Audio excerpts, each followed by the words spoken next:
Hey, how's it going? I hope you're doing good. So, what a day today. I just got home and I had to get the wheels returned after 13 days.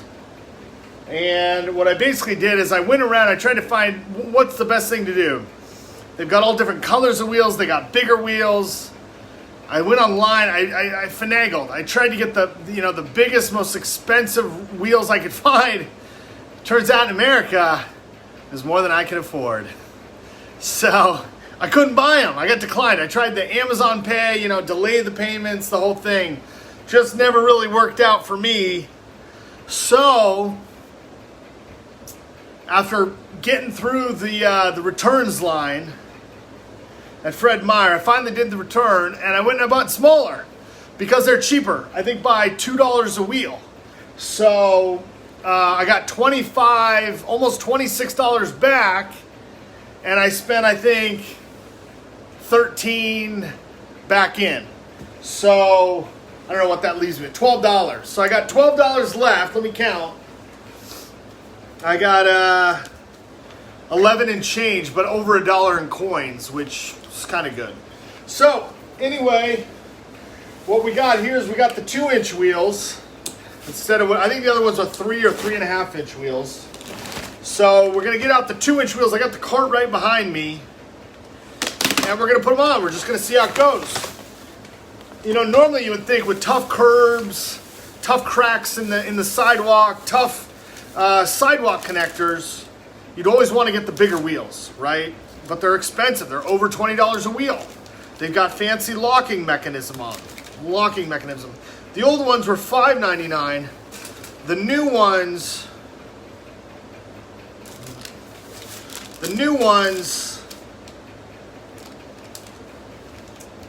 I don't know what happened here. I guess they were less than what I thought. I thought they were $2.99. Oh, huh. Well, the price on the shelf was different. So these were $3.99, but it looks like there was some savings or something. I don't exactly know why.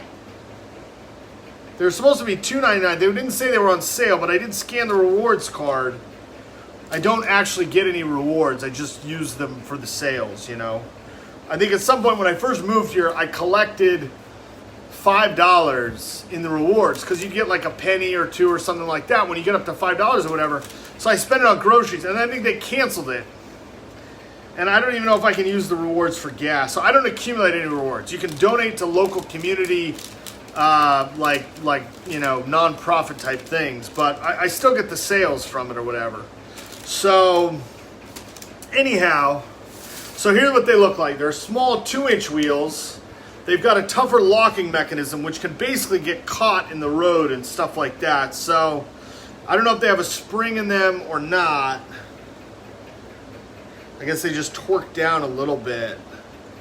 I don't know if they shift totally or you got to bend the metal or what happens, because it doesn't look like there's any spring and I can't actually move it with my hand. So it's going to be a really tough one. And they're basically the same. So a word to the wise, if you're going to return items like this that don't have packaging or marketing, like anything at the hardware store, when you peel off, right, those labels and stuff, whatever's on it, right, I just stick it on something so I have it for later. It tears off. Hopefully one of them comes off. But the idea is at least you have something so they can scan, right? Because some items, right, they have scanning on the package if it's a food item or something. If it's a vegetable or something, you can look up the number. If it's a product and you return it in its box or its packaging, it has the barcode on it. These hardware stuff don't come in a hardware bag or a box or anything. So you pretty much just, try your best to peel off the label. They don't really come complete, but you got that number hopefully on there, right? You got by multiple items, right? And then, this is odd. The other ones came off pretty good. These ones are pretty tacked on there. So yeah, I don't know what happened with that one. So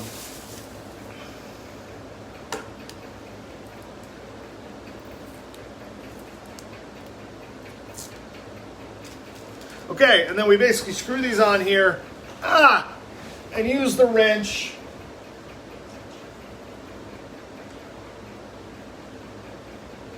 And then I'm not really going to use it. I'm not going to test it out, I don't think. There's just too much work.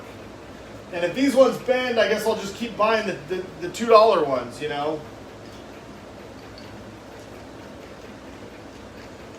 I mean, they're $3.99, or I don't know, I guess the discount, $3.19 with a discount. So, I mean, I don't want to buy the plastic ones, because the plastic ones they're selling, the thing totally lops off, basically, and you got a 3-wheel cart, right? You know, and you don't want that. Or even a 2-wheel cart, right? Then you got to drag the thing across the pavement. I mean, really, right? You go out and buy whatever you got, groceries, right? You're out there with one of those plastic wheels.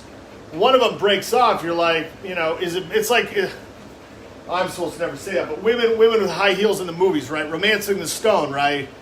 She goes all the way down to, not Nicaragua, maybe Guatemala, Nicaragua, or Ecuador or something, up in the hills, right? And Michael Douglas, he's got the machete on his back. And he's like, you know, here are these heels, it's going to break or whatever. Let's take a look at them and cut off the heels so you still have shoes, right? Even if they're, you know, American high heels or whatever. But you don't have that high heel, you know, sticking down into the soft earth and mud. They basically wear, like, you know, modern day flats, basically, you know. Not that it's the best, I mean, obviously, but it's better than you know, high heels in you know, heavy rain and mud area, right? You know, you got the tiles, the pavement, right? Everything's great. Next thing you know, the bus breaks down and you're on a muddy road. You know, women who have heels or whatever, man, it sinks right down in. So, you know, he tries to modify them, you know, with a knife, a large knife or whatever, and he basically tries to make them into flats.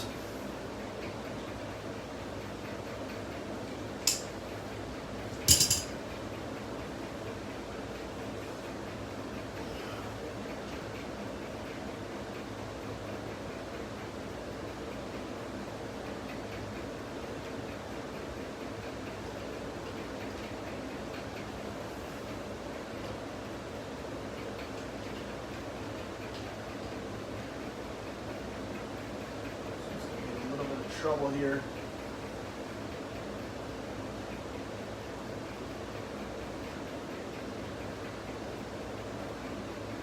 Kathleen Turner, she was good in that. She had a little bit of a raspy voice. You know, you wouldn't always expect her to be a leading lady, I guess. You know, the opposite of that is Kelly McGillis, who was in Top Gun with Tom Cruise. They sort of look a little bit similar, but they have, like, different characters, right? Kelly McGillis plays, you know, sort of corporate or military sort of, you know, policy specifics. She did that really tough movie about rape in a bar with Jodie Foster.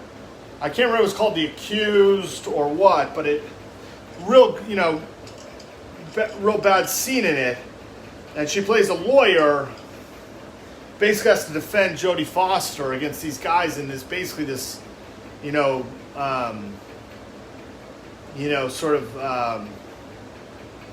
don't know what the word is, but not a city bar, like out in the country type of bar.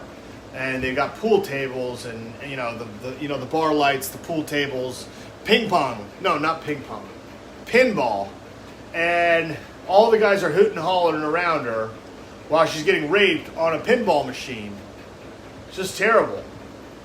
And then when she recovers, but she's got to go through the police process. They take the photos, you know, the bruised and bad face. She meets her lawyer, Kelly McGillis, who gets involved in the fight. I think at one point Kelly McGillis is like, you know, we want to go after the people that were there cheering about essentially a gang rape, you know, in a mountain bar area type thing, you know, and so they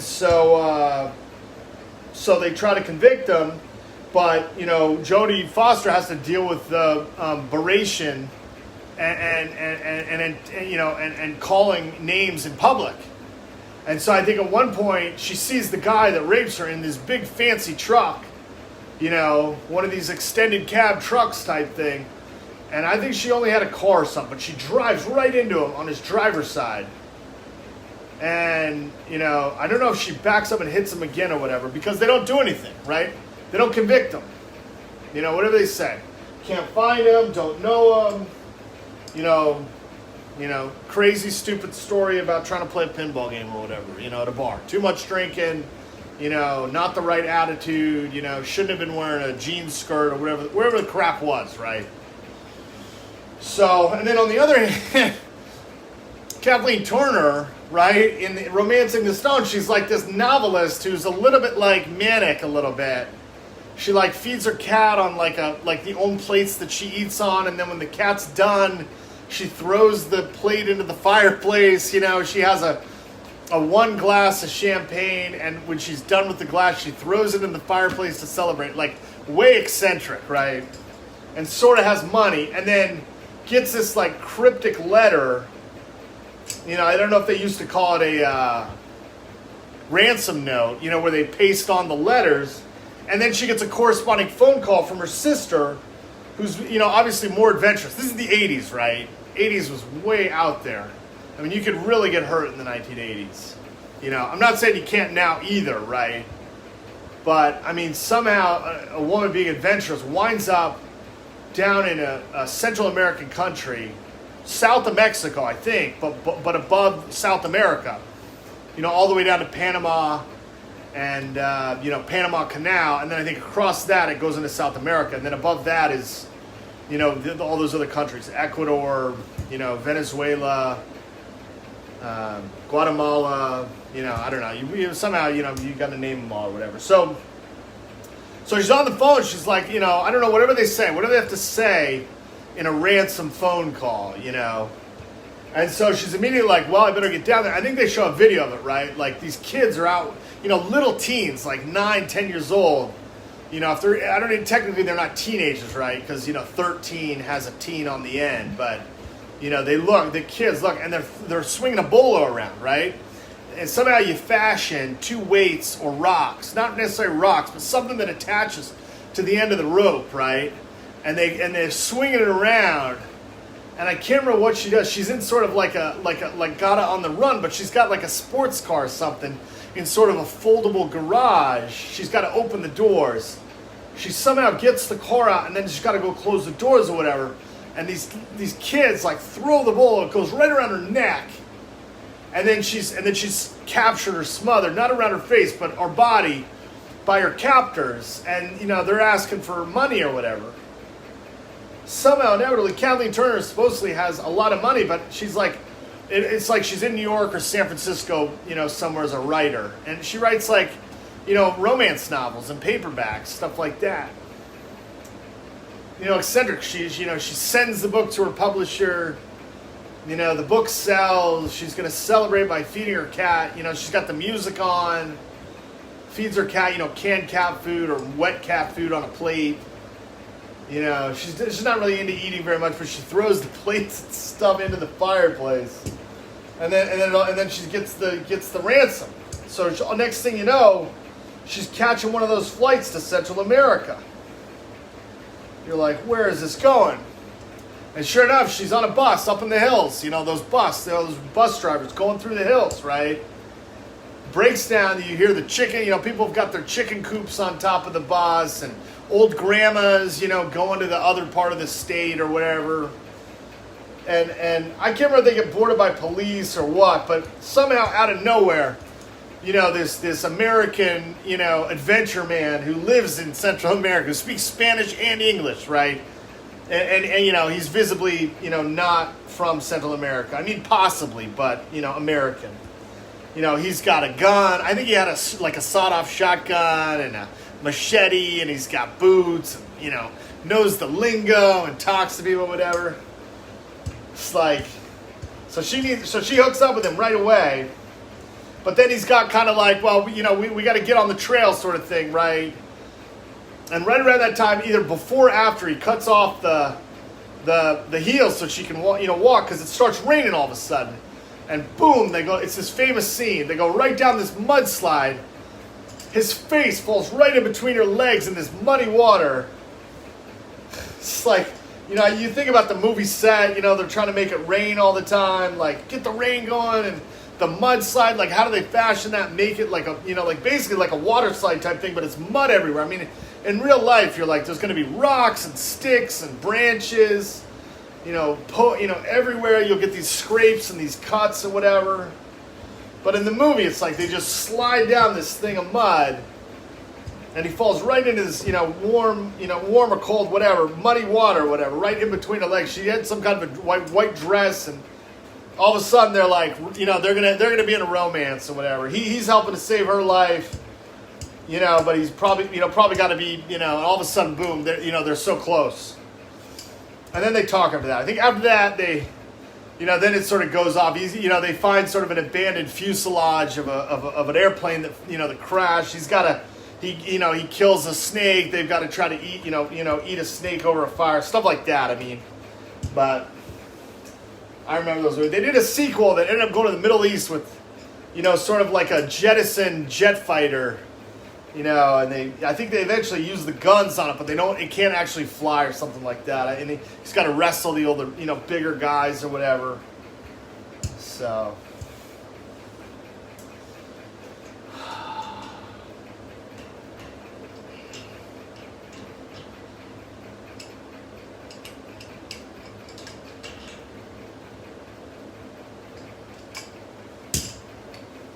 All right, I'm going to prop this up.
All right, let's get this cart up.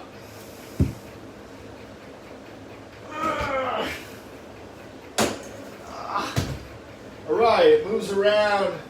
I don't really know how the locks on these work because you must just force it sort of down. I hope the wheels don't stop working if I try to engage the lock.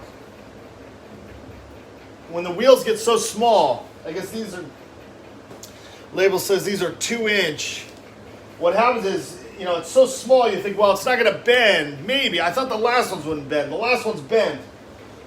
But these ones you think, if they're hard, they're stubby, they don't bend. The problem you have is the wheels lock. So for some reason, the smaller wheels, they get stuff jammed in the axle here, right, that holds it in, and then they clog and they stop. And then you got to drag the wheel across whatever you're doing, which on cement causes a lot of friction, okay? And so they put these interesting locks on here, these brakes, locks. And the problem you have is you inadvertently step on one, and it basically engages the wheel to lock, and then it almost never unlocks. You'll be going down the road, and it's going to lock up. And I guess the difference is you can drag it across, and it'll slip and lock, or it just totally locks up, you know. But it might not bend as much, or it eventually bends if it locks up. So, and after the call today, I posted that call with tech support, or whatever support for, you know, whatever company or whatever. He said it was a different company. This says King Long Industrial, NSF. I thought NSF was sort of a standard for steel in the United States, but I mean, I don't know.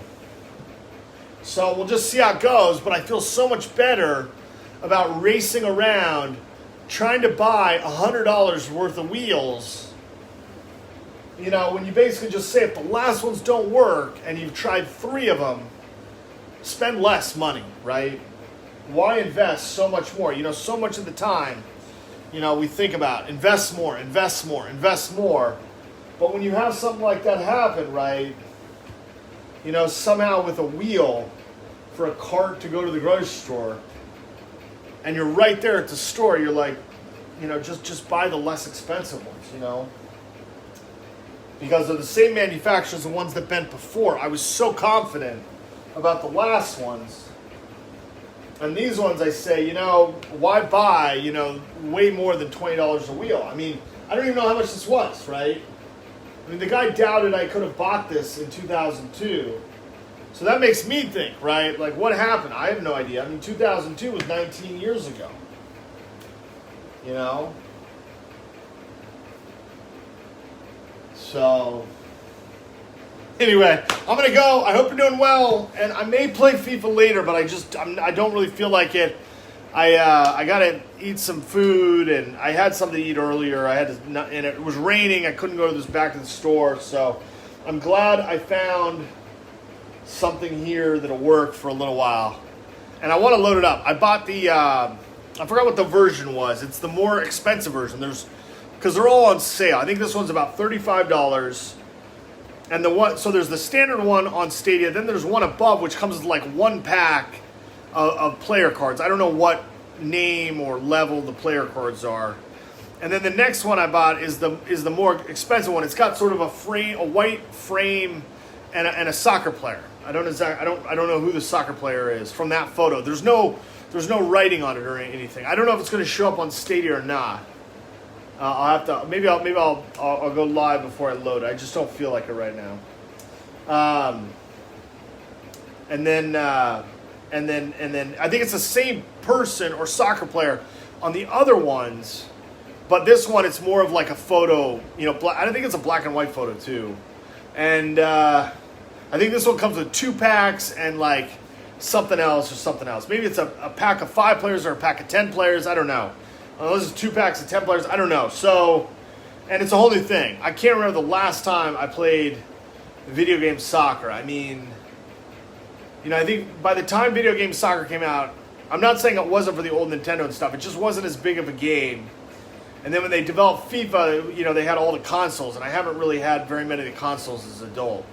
You know, I mean, the only one I really bought from I bought the Wii, and I bought the, I bought the Wii, or I ordered the Wii, and I also got the Xbox late, but I bought it when the Kinect came out, and I thought the Kinect was so fun and awesome. Irina and I, we did the dancing, I don't know if there was 2 of them, like Dance Dance Revolution, where they have the songs, and it could take like video of you dancing. It was tough to find enough space though. It was like 12 or 13 feet or whatever, you know, but we ended up having a part where you could do it. But by that time we stopped. I don't know exactly what happened or whatever, but it was fun. And then it would like take a photo of you, and it would do like show the video, you know, like 3 or 4 images of you and, you know, dancing, you know, try to match the moves It was fun. And then something happened with the Kinect. They stopped making it, or they shut down the program or the Kinect or whatever. So I don't know exactly what happened, but so. And then you just sort of, stop playing or whatever. I think eventually Xbox and PlayStation, in order to play the games, you have to, like a $60, something like monthly subscription or something. So it ends up being a lot more money or whatever. And, we got married and had Danielle, so. All right, well, I'm going to end there. Talk to you later. Bye-bye.